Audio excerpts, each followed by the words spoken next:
Hello, everyone. This is Jay Dobbins, your host on the Marvel DC Universe Fan Club.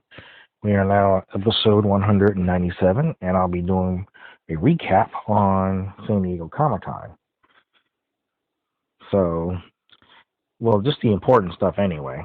More like, Natalie Portman and Mahershala Ali, and more from Marvel Phase 4. So, but yeah, um,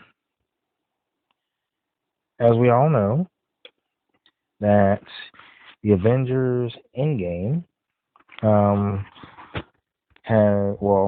even though it may have closed a chapter in the Marvel Cinematic Universe, but the blockbuster factory is not slowing down and expanding in scope and diversity. But Marvel Studios president Kevin Feige led a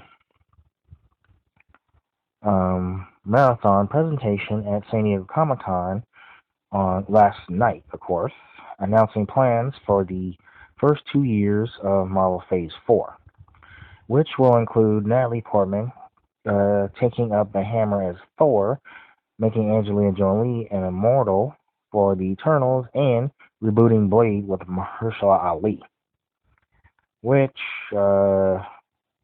that I'm not really sure of.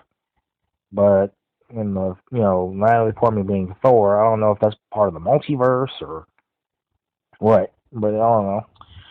But anyway, so the stars assembled in the San Diego Convention Center Hall H as Feige ticked through the release calendar for 2020 and 2021, movie by movie, giving official cast list, release dates, titles, and logos for everything from Black Widow and the Doctor Strange sequel, for Thor 4 to Shang-Chi to the Eternals. And Angelina Jolie said, and I quote, well, this is what she said to the crowd, "I'm so excited to be here," end quote. So she said she's going to work 10 times harder than she has on any of her other action roles, because she knows what it means to be part of the MCU and part of this family.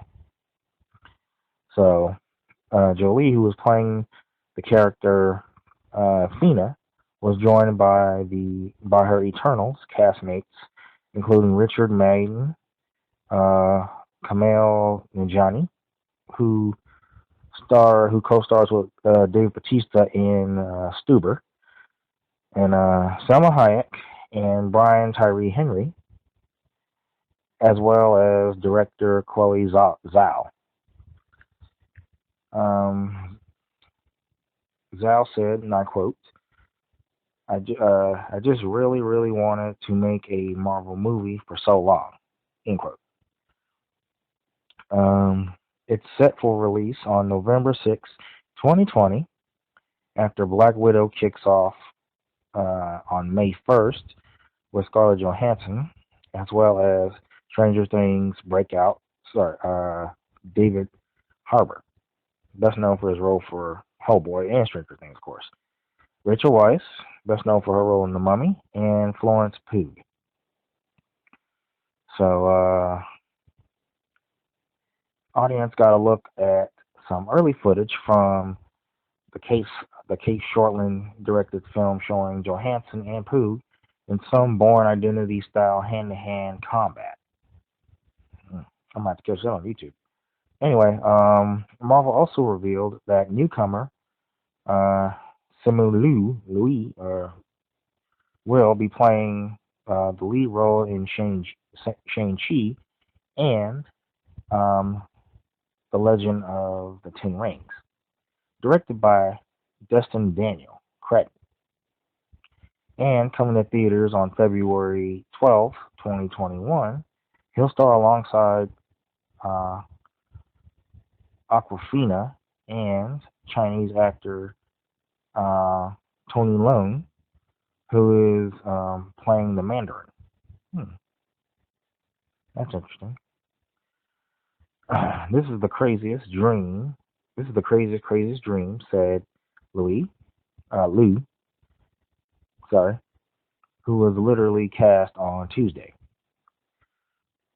The third film of 2021, after Doctor Strange in the Multiverse of Madness, um, which director Scott Dickerson said oh, wow, will be Marvel's first horror movie, is perhaps the most anticipated. However, Thor 4. Um, so, but yeah, Natalie Portman, who played Jean in the first two Thor films, will be reemerging as the female Thor. She ran out on stage to thunderous applause and accepted the hammer from a kneeling Tika Waititi.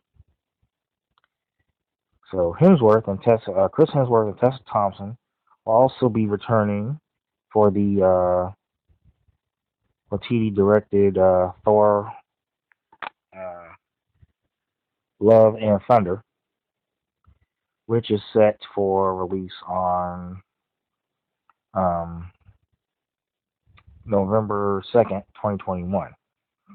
So Feige brought out some similar MCU stars, from Tom Hiddleston and Sebastian Stan to Elizabeth Olsen and Jeremy Renner, to tease some of the upcoming Disney Plus event series, including Hawkeye, The Falcon and the Winter Soldier, WandaVision, Loki, and the animated series What If.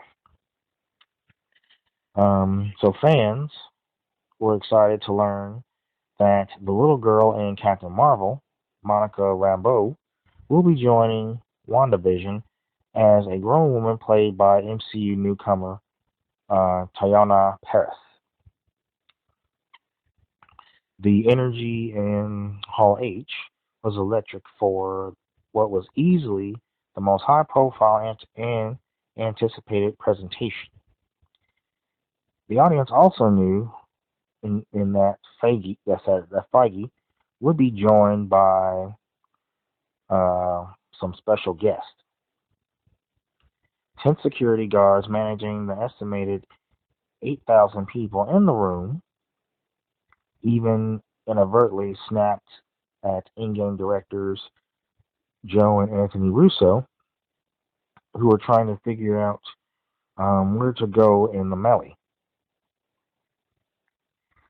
So although the studio took a year off from Comic-Con last year, it has a long history of announcing some of its biggest plans at the fan convention. 9 years ago, Marvel vowed Hall H when the Avengers, including Robert Downey Jr., Scarlett Johansson, Chris Evans, and Chris Hemsworth, appeared on stage for the first time together. It's also where the studio introduced Brie Larson as Captain Marvel 3 years ago and brought the house down with the first look at Black Panther. And even though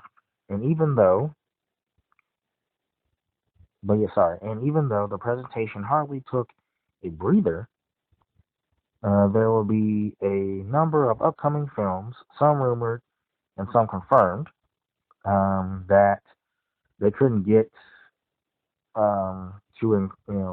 including Black Panther 2, Guardians of the Galaxy 3, and even Feige teased Fantastic Four and Mutants, which I guess is no longer, it's pretty much X-Men, pretty much.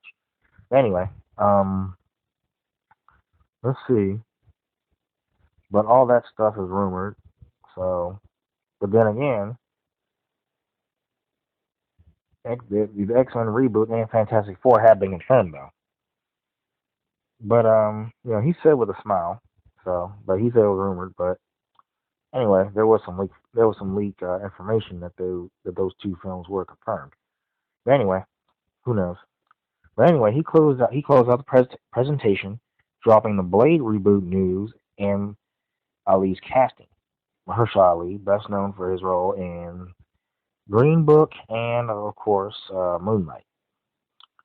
So which hadn't yet even became a rumor to speculate about. Wesley Snipes played the character in the 1998 film. Ali came out on stage and put on a Blade baseball cap as the crowd went wild. No other details were revealed about the project.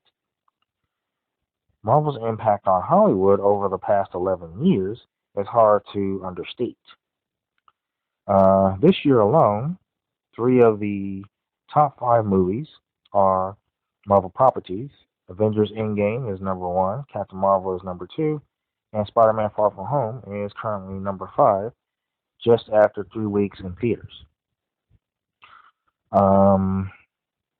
They also account for 3 of the 5 grossing domestic release of all time.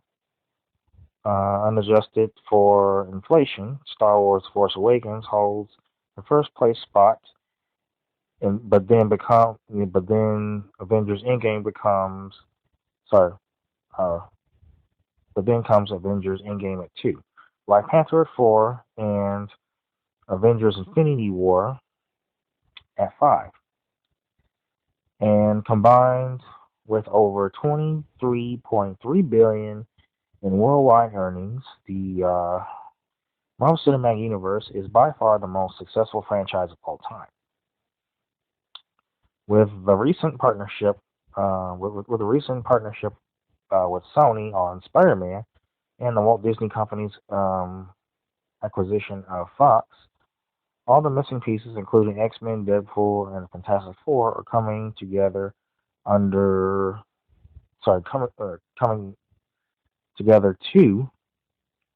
the Marvel Studios banner. So, Feige also said Saturday that in just a few days, not accounting for inflation, Avengers Endgame will also surpass Avatar as the highest-grossing film of all time. He even brought his top Marvel Studios people out on stage to celebrate the moment of having completed the 24-movie Infinity Saga. So, we stated here, Feige told the room of screaming fans, he said, and I quote, "I never thought it would happen, and it never would have happened if it wasn't for you." So, but as we all know, Marvel, the Walt Disney Company is the parent company of Marvel and this station. So, well, actually, not this station, but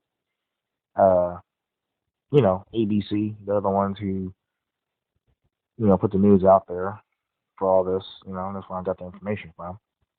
But anyway, that concludes this episode. Feel free to visit us and like us on Facebook.